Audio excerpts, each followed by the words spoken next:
Bush House Nursing Home, Pembroke. If you were to drive through the grounds of Pembroke School, midway between Pembroke and Pembroke Dock, Pembrokeshire in Wales, you would undoubtedly catch a glimpse of the rather grand and substantial Victorian/Edwardian building known as Bush House. Bush House sits among the trees of the old Meyrick estate and looks somewhat out of place, surrounded by the modern buildings of the comprehensive school, almost like a building lost in time.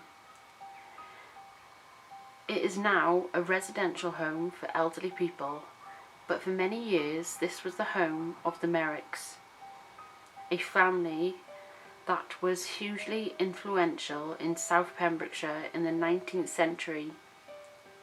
Bush House is in the middle of a woodland, somewhat like out of a movie. The town of Pembroke Dock was founded in 1814 when Pembroke Dockyard was established, initially called Pater Dockyard. Construction started immediately, with the former frigate HMS Lapwing driving ashore as the temporary accommodation in Pembroke Dock, Pembrokeshire, Wales. Pembrokeshire is a county in southwest Wales. It is bordered by Carmarthenshire to the east, Ceredigion to the northeast. The county is home to Pembrokeshire's Coast National Park. The national park is in the United Kingdom, established primarily because of the coastline. The park occupies more than a third of the area of the county and includes the Preseli Hills in the north, as well as the 190-mile, 310 kilometres of the Pembrokeshire Coastal Path. Hello lovelies, and welcome back to my channel. So today I wanted to do something a bit different, and you have contacted me a lot on my Instagram and you really liked my last story time. So I've wrote out a couple of really good story times about different things that I've been through, and one of the things that I spoke to you quite a lot and being quite open about is my experience with ghosts and being spiritual, and why I became a healer and why I started doing tarot reading and became a medium. So you all basically wanted to start to hear about my ghost stories.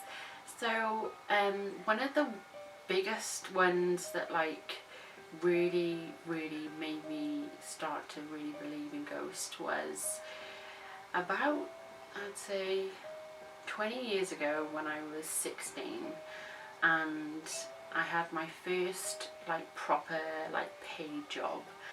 It was in an old people's home and it was called Bush House, and Bush House is in Pembrokeshire, in Pembroke, and that's where I grew up.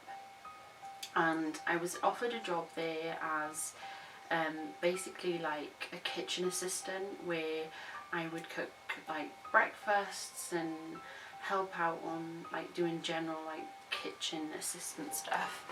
And I really enjoyed it, and I love being around elderly people, and I grew up quite a lot looking after my grandparents quite a lot, so it was the perfect job for me. And I grew up being in the kitchen because my mum's a cook anyway, so it was the perfect job. So the day-to-day thing that I would do, I would start around about 7:30 in the morning. I would go in, and the first thing I would do is switch on the boiler, and it was a humongous boiler, and that boiler had to be turned on first thing in the morning because it was basically the boiler, the hot water that was going to make all the elderly people's tea throughout the day. So it was like a really, really important thing to do. If you didn't do that, then you weren't doing your job right. So I would do that like first thing, go in, turn it on, and then I would clean up all the dishes or the cutlery that was from the night before. I would normally only work in the mornings. Sometimes I'd work in the afternoons, but mostly it was mornings that I would work there. I was just finishing up school, so I would either do it before school or I would work mostly weekends. And then after I'd like finished like all the cleaning up from the night before, I would start doing the breakfast. So there was like a selection of cereals, or the elderly people would like porridge or like muesli. But there was two gentlemen there that I really had a soft spot for, and these two gentlemen had severe learning difficulties. One was like in his 40s and the other one was in his 50s, and every morning I would go there, they would always want a full English breakfast. That's literally what they wanted every single time. So I would go to see them, and I'd like, hello boys, what are we having today?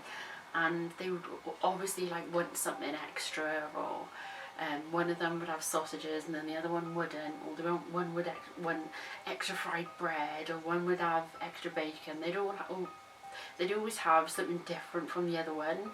It was like trying to one up each other. So I was like, oh yeah, I had extra fried bread, you didn't, which is kind of cute. And then I would do them orange juice. Sometimes they would have a bowl of like fruit or something like that, but that's basically what the next thing I would do. So I'd cook their full English breakfast. I could hear the boiler in the background going when I was in the kitchen, and in the mornings I was the only one in the kitchen because the chef or the cook wouldn't come in till like much later, because I would be the one that was handling like the breakfast duties. And then I would get a trolley ready, and on this trolley I'd have like big massive like jugs of like tea and coffee. There would be like milk, there would be biscuits, there would be like loads of little knickknacks that I would go around and I would serve hot drinks on.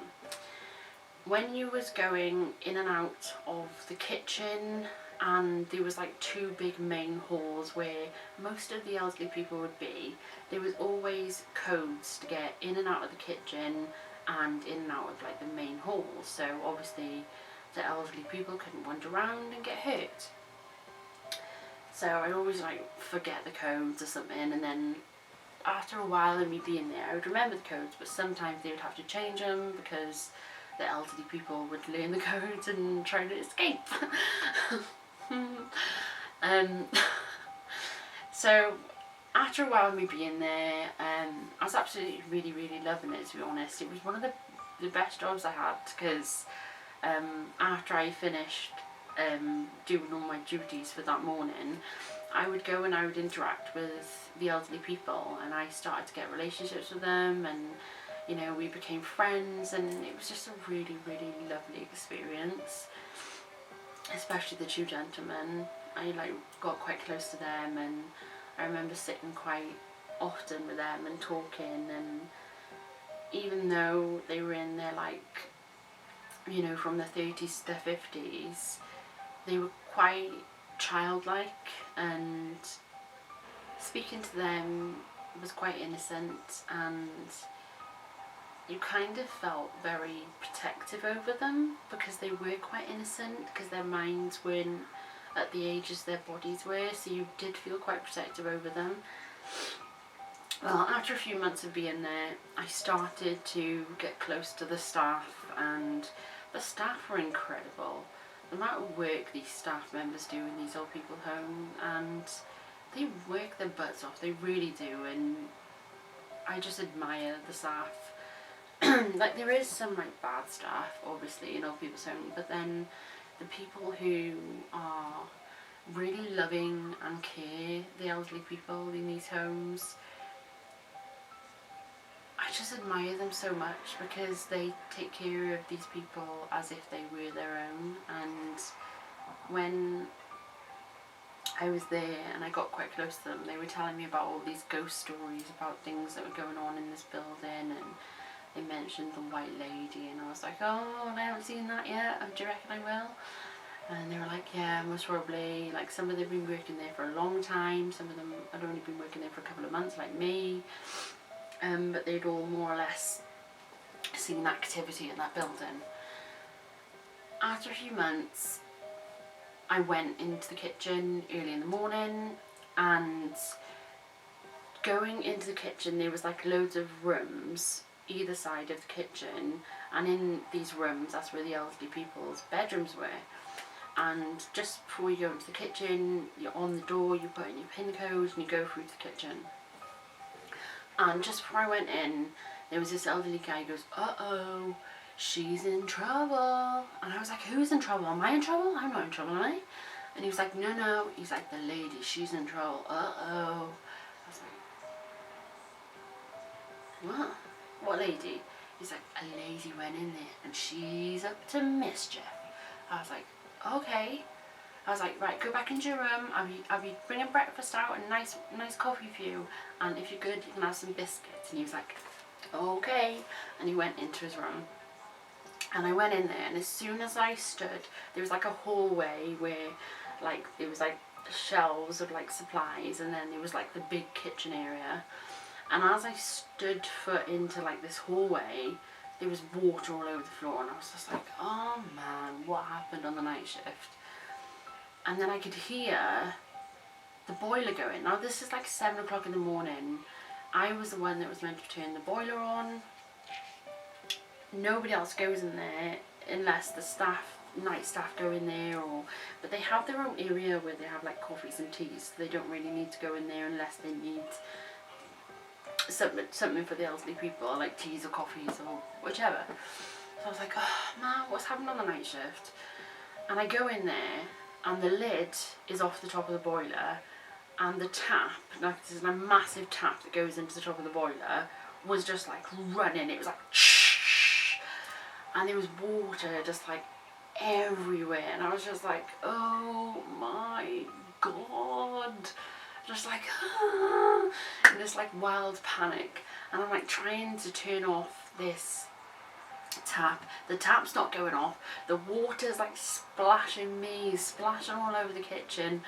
So I remembered on my way in, 7 o'clock in the morning, I saw some of the night nurses going from the night shift.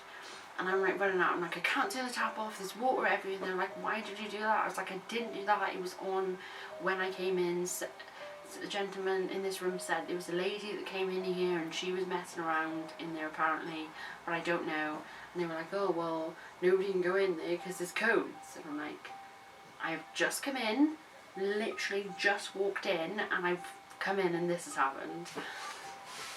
And they were like, oh yeah, we've literally just seen your dad drop you off. I was like, I know, like what the hell?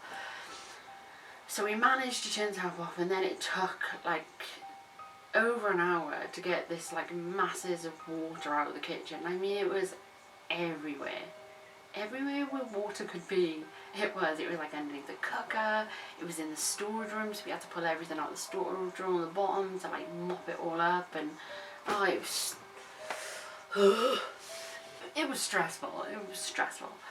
So everything was obviously delayed then because I was doing this. And then I started to like think, right, now that's sorted, what do I need to do? So the carer that was finishing the night shift,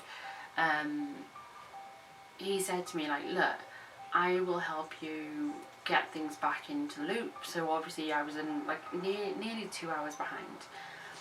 And he was like, right, what do you need to do? I was like, right, I'll finish all the cleaning up later, I can do that. I just need to get so-and-so's, like the 2 boys, the 2 men, with learning different. I need to get their breakfast. If you can go and ask them what they want, then I'll start the trolley of setup. So it was like, you know, getting the teas and the coffees.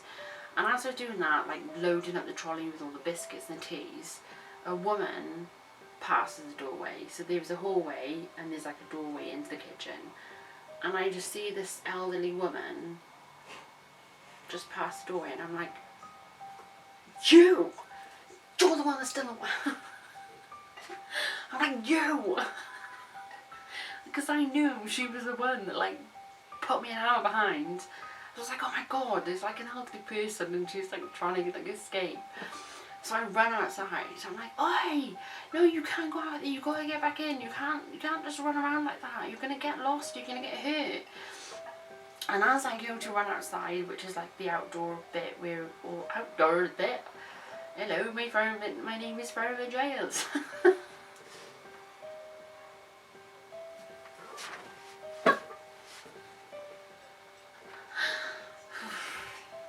might have heat stroke, guys. It's a really hot day and I should have my fan on, but I haven't.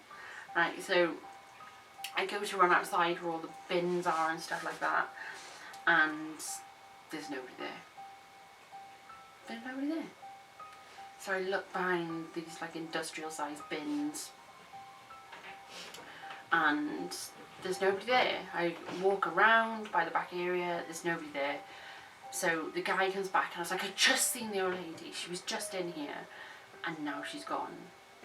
She was just in here, I just seen her walk past. He's like, did you hear the door go? Because they were like these big old like fire doors. They was like, once they closed they were like boom, you know, there was like a big bang to them once you closed them.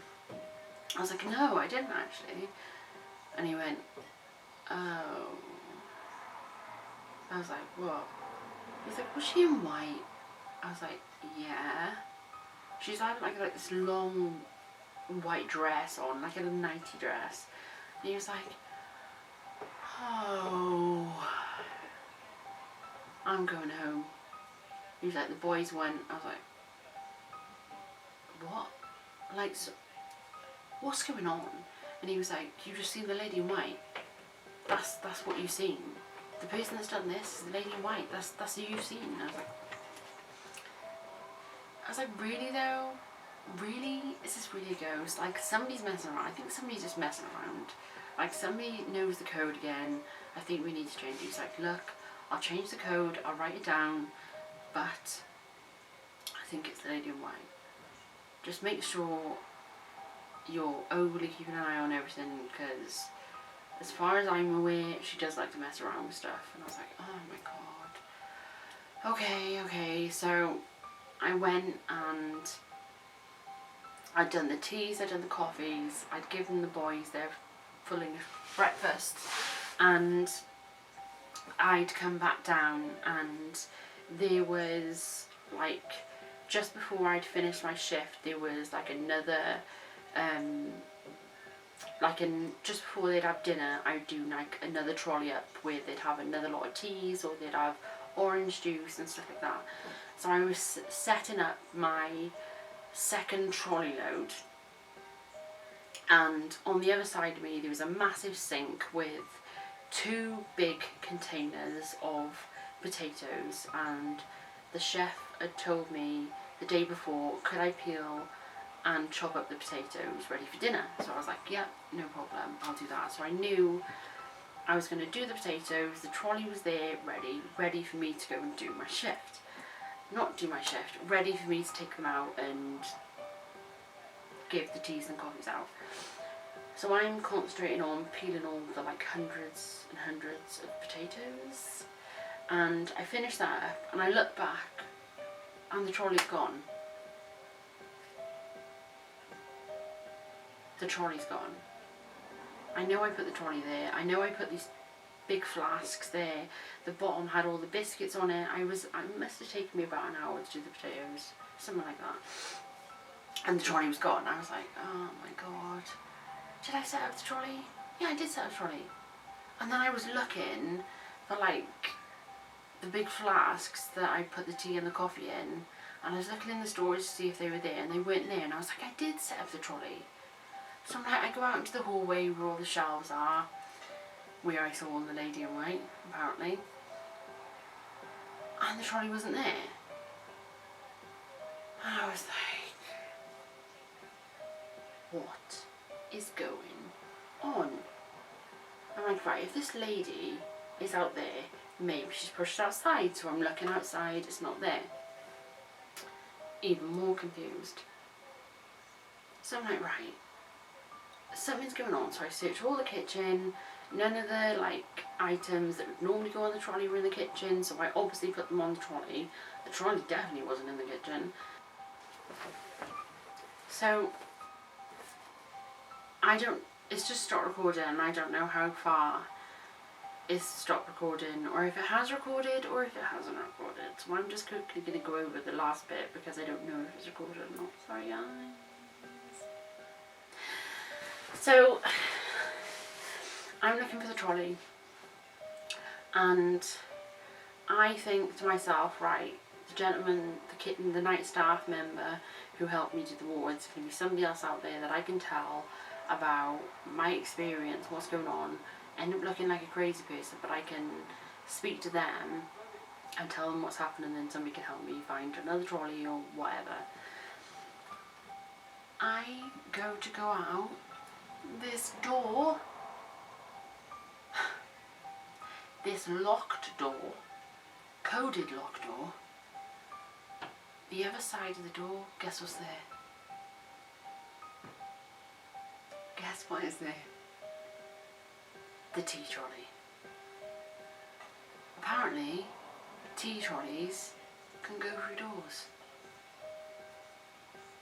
Now, if somebody had gone into this kitchen and somebody had moved this trolley, then I would have heard somebody move this trolley. I would have heard everything rattle. There's like teacups, there's saucers, there's like stacks of teacups, there's stacks of saucers, there's like loads of like cups with teaspoons in, there's like plates of biscuits. Like, this tea trolley rattles. You hear the tea trolley come in. That's why all the elderly staff got excited, because they knew when the tea trolley was coming, because they would hear everything rattling. I didn't hear anything. I didn't hear this thing move at all. At all.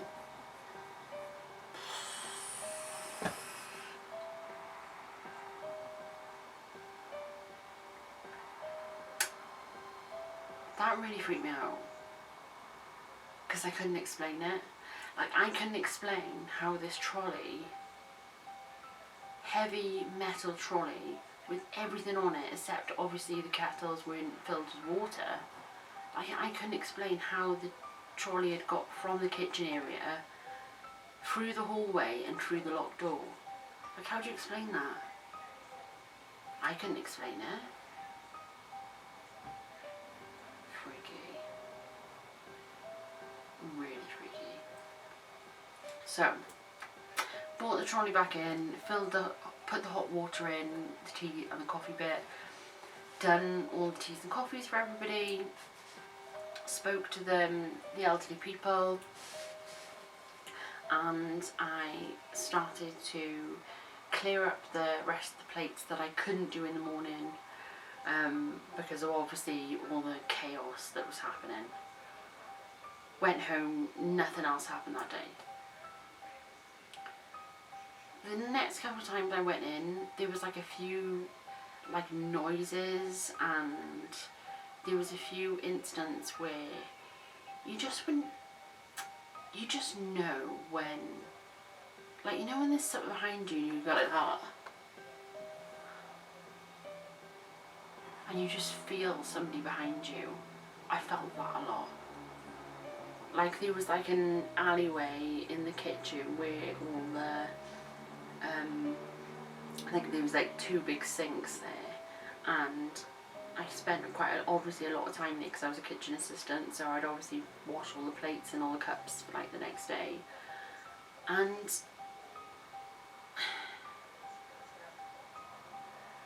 I just felt like somebody was standing behind me in the kitchen, and obviously the chef would be there or something like that, but then the chef would go off somewhere, and then I'd be like, do you know what I mean? Oh, I got goosebumps. Like, my hair is like standing on end just thinking about it. It's such a chilling feeling to feel that. but when you look, there's nothing there, and you can't explain it at all. It's so weird. It is weird. A couple of months gone by and nothing really else major happened. It was just like incidents where I was feeding somebody's behind me, or like a spoon would fall on the floor, or there was always something falling from somewhere, and it was just like, okay, white lady, do what you gotta do, love. Okay. I went in and started my shift, and normally I wouldn't do teas and coffees for the people that were upstairs in the building. I would normally do all the teas and coffees for the people that were downstairs, because generally the people that were upstairs would be transported from their bedrooms down into the day rooms. But there was one patient who I grew quite fond of, an elderly gentleman, and he used to sit in like the entrance area, and he always used to like his coffees. He had quite a sweet tooth, so I'd always make sure I had like chocolate biscuits, and if I knew that the kitchen didn't have chocolate biscuit, I would actually go out and buy him a nice chocolate biscuit out of my own money, because I really grew fond of these people, and some of these people wouldn't have family members come in to see them, so the staff would spend time with these people so they could at least have somebody to talk to. One day I went to go see him, and he was like, have you seen her? I see her all the time. I'll call him Steve.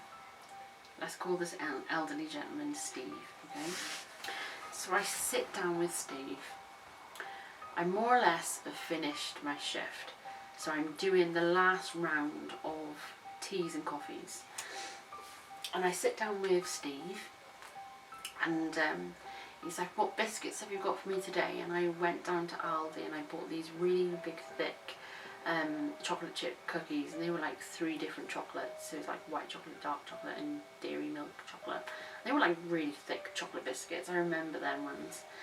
And he was so happy, and I was like, I will give you 4. And I would look around to see if the staff were like looking, and the staff knew what I was doing, and I would make him think that he was having something really special, and I was like, I'll give you 4 now,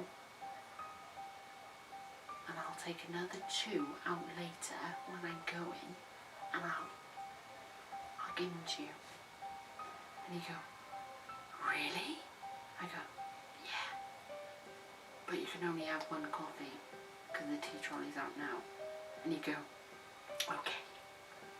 And then we'd sit and we'd chat, and then again he would go, have you seen her? And I go, who you on about then, Steve? And he'd go, the lady in white, have you seen her? And I was like, I'm just going to be open and honest with this guy, because he obviously wants to talk to me about it. I was like, I think I have.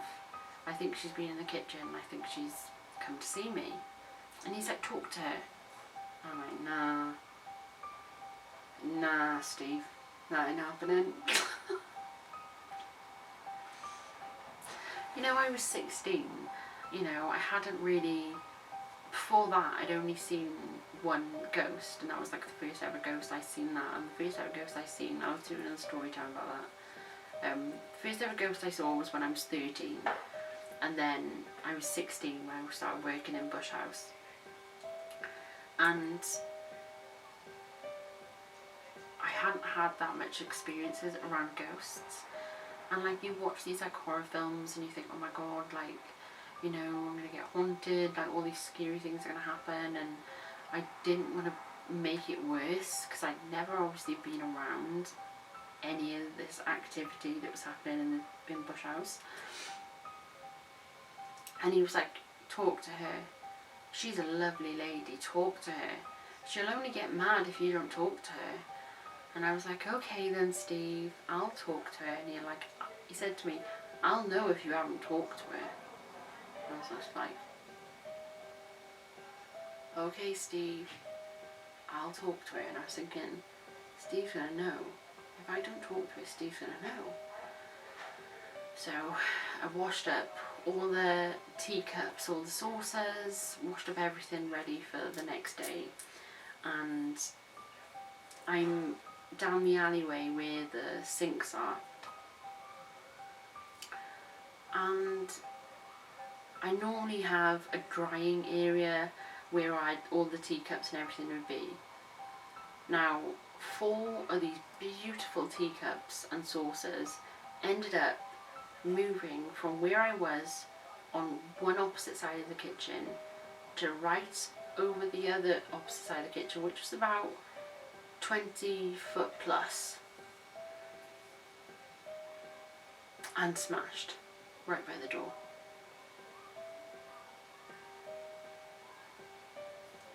It gave me the biggest scare, because like obviously the sound of all these teacups smashing, it gave me the biggest scare. I just screamed. I remember, like, oh my god, I've got goosebumps. I remember being, oh, it's so scary thinking about it. The noise of the teacups and the fact that these teacups had moved from one side of the kitchen to the other petrified me, and I just ran out the kitchen, and I was outside, right where the bins were, and I was like, literally a mess. I was an absolute mess.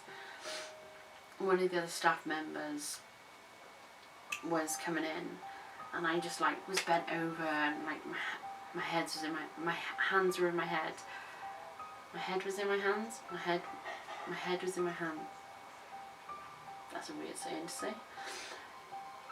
And one of the staff members from the side, we're all like, you could walk up the side of this building and see where the cars are coming into the entrance. And one of the staff members saw that I was around the side with my head in my hands, and they came to ask if I was okay, and I was like, I've just seen the lady in white, she's just smashed, literally just smashed. And they said, what do you mean? And then I told them what I'd seen, and I said I was doing the washing up, I was washing all the teacups, and I heard this massive smash. And as I turned, after I heard this massive smash, the lady in white walked past that doorway again. But it was so slow. It was like she was gliding.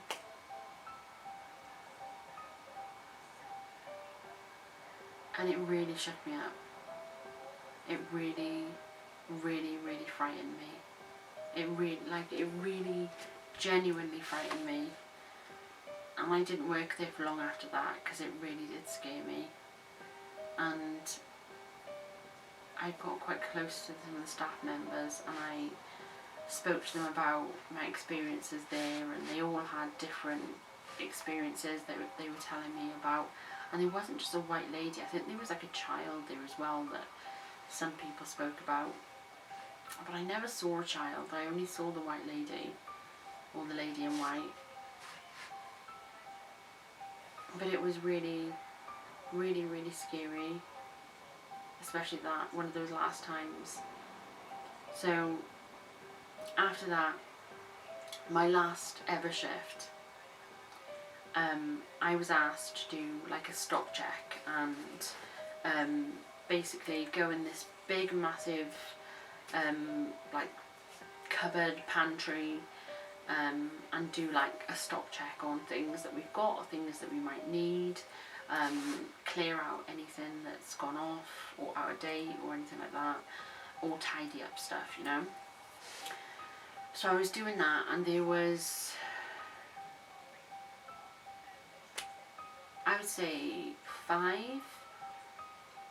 chocolate cakes. So I made sure I took these chocolate cakes and pushed them right to the back of the cupboard where I'd make the teas and coffees. There was no way. This countertop must have been about 4 foot deep. got to be above. These are big metal counters that you'd have in kitchens. There's this like such a big counter, you know, like, so I pushed all these cakes right to the back of the counter, so there was no way they could fall off, because they had like icing, like chocolate icing all on the top and everything like that. So it's like, look, the chef's going to be really mad at me if I drop these on the floor, so I'm going to push them right to the back. So I'm busy doing all the stock check, and it was my last day, so I wanted to do a really, really good job. And I was genuinely thinking in my head, if I didn't see anything this day, then I was going to come back and do some more shifts, but not be as full time as I was doing it when I first started.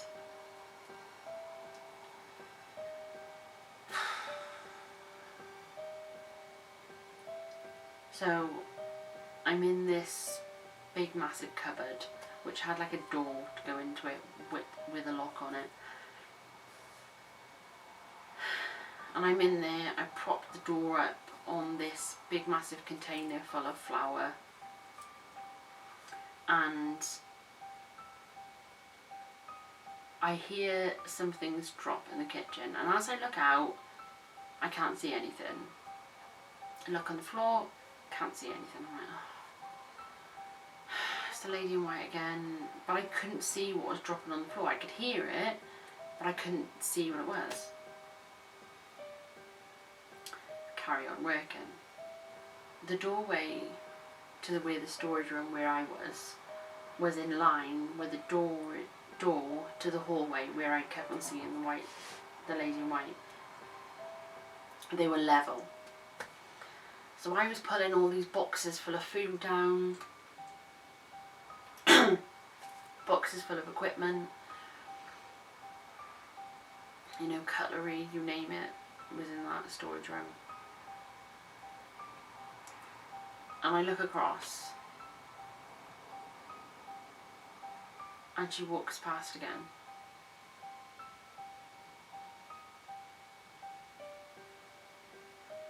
And I follow her. I literally follow her.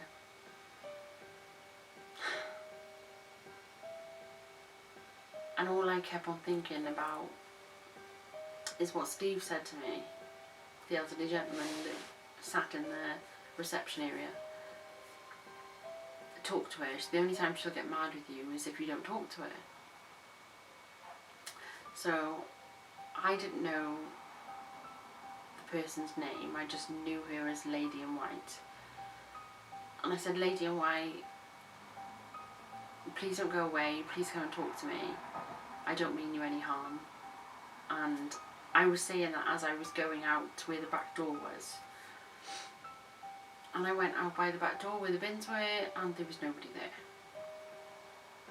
Nobody there at all. So I came back in,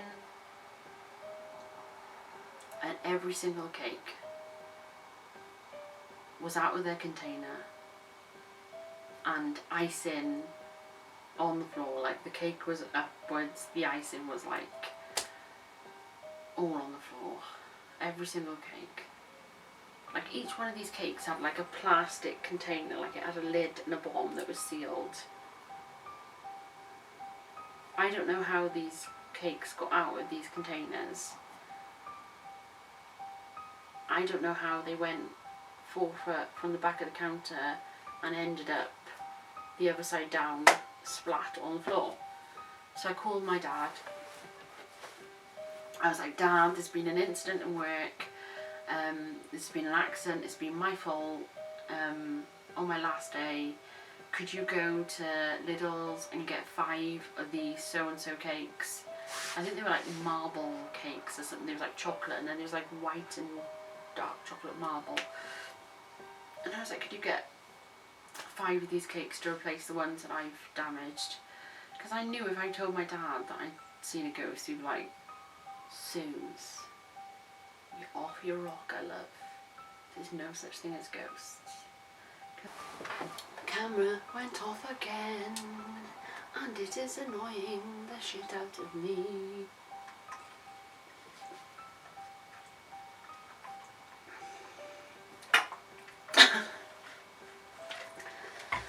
Right, Where was I? Oh, a bit of Scouse. Alright, shall I manage to do, mate? Yeah, so my dad, I ended up phoning up my dad. He brought some new cakes up to replace the ones that were damaged. I never ever told him why the cakes were damaged. I just gathered that I was a bit of a klutz and I had damaged them, which was very painful for somebody that didn't do something to get blamed for something. But yeah, that's what happened in Bush House, and it was a really, really eye-opening experience. The first time I like properly, you know, well, not the first time I seen a ghost, but the first encounter of like, my first ever experience was I seen a ghost, that was it. But this was like repeatedly seeing the same ghost and incidents happening over months and things moving, like, you know, I've watched Poltergeist and that's some scary shite. But yeah, that was my ghostly experiences with the Bush House in Pembrokeshire, and it was crazy. It really was crazy, and I most really didn't do it justice. But I was 16 and I wasn't used to seeing ghosts, and you know, I didn't really believe in ghosts. I only had like one like vision of a ghost before that. But yeah, it was an eye-opening experience. I didn't work there again after that. I never went back there ever again, because that one incident with the teacups happened and I'd seen her and she moved so slow. I think that's what really scared me, and the fact that these teacups just went across this room. It was like paranormal activity, but real life. Like, just seeing something in front of your eyes that you can't explain. Like, she was there 1 minute, I ran from one room to another, and then she was gone. Seeing that with your eyes, and you can't explain it,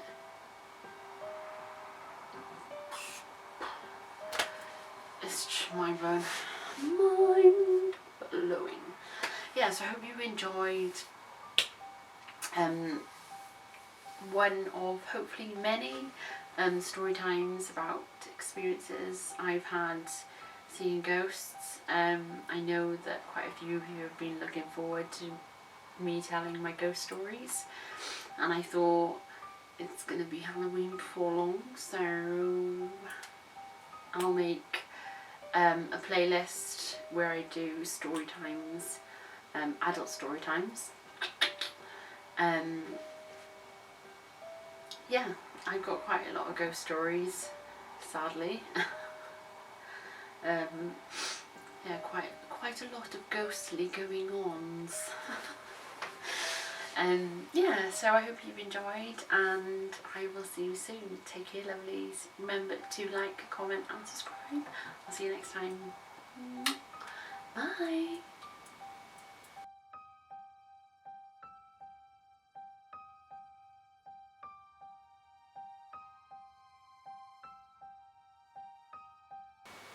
I've got to get out the camera because I've got to press stop.